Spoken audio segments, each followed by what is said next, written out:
পড়বো সেটা হচ্ছে ক্লাস 8-এর সামওয়ান। লেখক হচ্ছেন Walter John de la mower.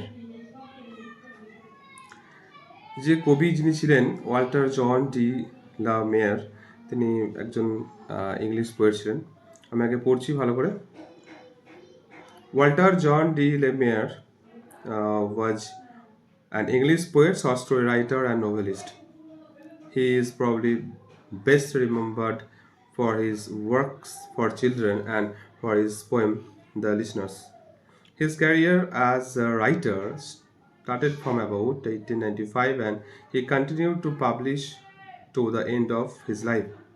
In his poems, de la Mare has described the English sea and coast, the secret and hidden world of nature.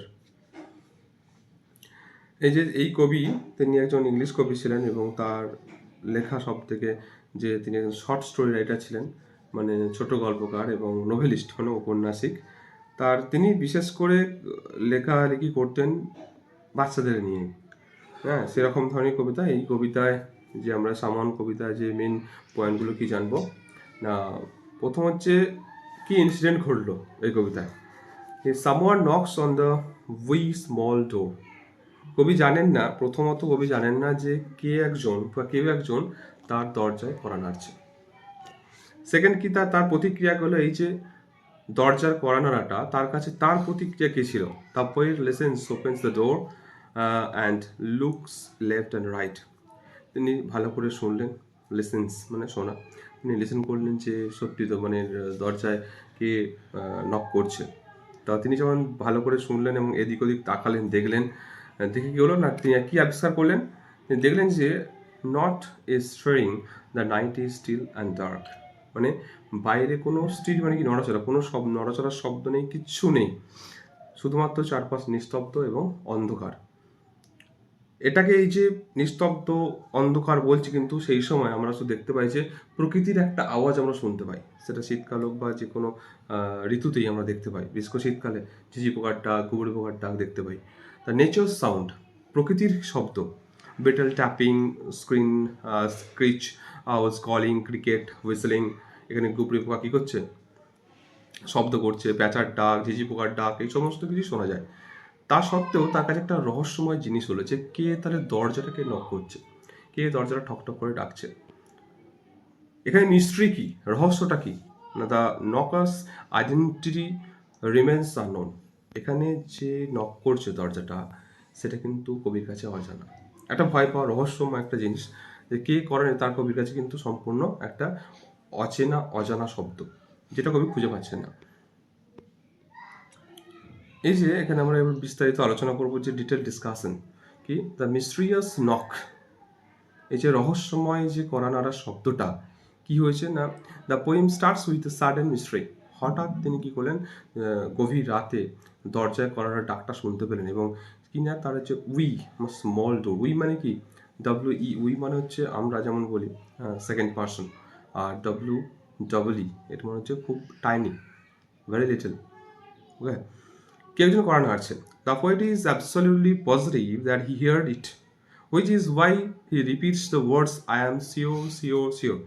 এর থেকে তিনি বোঝাচ্ছেন যে I am sure sure sure মানে কি, তিনি নিশ্চিত, তিনি একদম কনফিডেন্ট যে শব্দটা তিনি শুনেছেন, বাট সেই শব্দটা যেটা দেখা যাচ্ছে না, শোনা যাচ্ছে না, তার কাছে মিস্টেরিয়াস হয়ে যাচ্ছে। তাই কবি এখান থেকে ওই জন্য বারবার কথাটা বলছেন যে I am sure sure sure of it, the sound. The MT night মানে নিস্তব্ধ একটা খালি, কোথাও কিছু নেই, একদম একটা রাত। Curiosity makes him open the door, he looks left and right to see who is দেয়ার।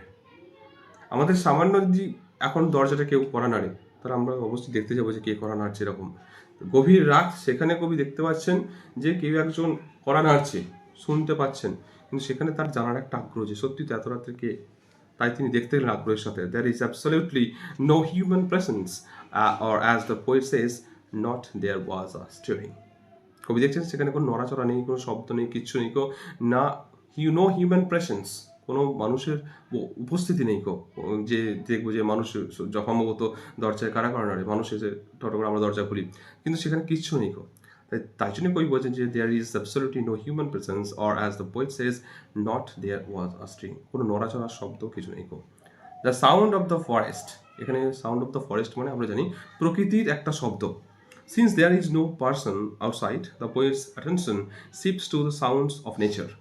এখানে কবির দেখলেন যে বাইরে গিয়ে কোনো শব্দ, since there is no person outside, কোনো ব্যক্তি সেখানে ছিলেন না, the poet's attention shifts to the sounds of nature, তিনি একদম প্রকৃতি মানে প্রকৃতির একটা শব্দ শুনতে পেলেন।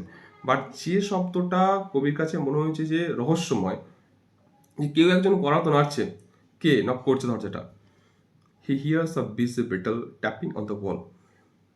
তিনি দেখলেন কি না ব্যস্তময় মানে যে গুবরি পোকাগুলো বিটল দেয়ালের মধ্যে চলাফেরা করছে। বন থেকে ভেসে আসছে কি স্ক্রিচ আউল, এক ধরনের প্যাঁচা, তার ডাক, আর শোনা যায় ঝিঁঝি পোকার শীষ, আছে ক্রিকেট হুইসলিং। ক্রিকেট মানে ঝিঁঝি পোকা, ক্রিকেট মানে ক্রিকেট খেলার ব্যাট, ক্রিকেট যেমন বলি সেটা নয়, ক্রিকেট মানে ঝিঁঝি পোকা হয়, তাই ক্রিকেট হুইসলিং, ক্রিকেট ঝিঁঝি পোকা সে কী করছে, শীষ দিচ্ছে। আর ঠিক সেই সময়ে যখন কী হচ্ছে না, ডিউ ড্রপস মানে ডিউনিক শিশির, তার ফোঁটাগুলো কিন্তু পড়ছে ধীরে ধীরে। দ্য আনসলভড মিস্ট্রি, অমীমাংসিত রহস্য। এখানে তাহলে কবির কাছে যে knocking the door, someone is knocking the door, কে একজন করে নাড়ছে, সেটা কি সত্যি তিনি কি করছেন, শেষে দেখতে পাচ্ছে যে the poem is living a question mark in the readers mind. যারা এই পাঠক, তাদের আমরা যে পড়ছি তাদের কাছে একটা কোশ্চেন দিচ্ছে, সত্যি করে কেউ আছে কি, কে? এত খোঁজার পরে কই বুঝতে পারছে না দরজায় কে নক করছিল, তাই তিনি বলছেন I know not who came knocking, কে দরজায় করানো আছে। It creates the supernatural, magical and slightly spooky atmosphere. দরজায় কি আসলে কেউ ছিল, নাকি এটা কোনো প্রকৃতির শব্দ, নাকি অদেখা কোনো শক্তি? এটা সত্যিই কবির কাছে বা আমরা পড়ছি আমাদের কাছে একটা রহস্যময় জিনিস দেখা যাচ্ছে। তাই তিনি বলছেন বারবার কথাটা, at all at all at all.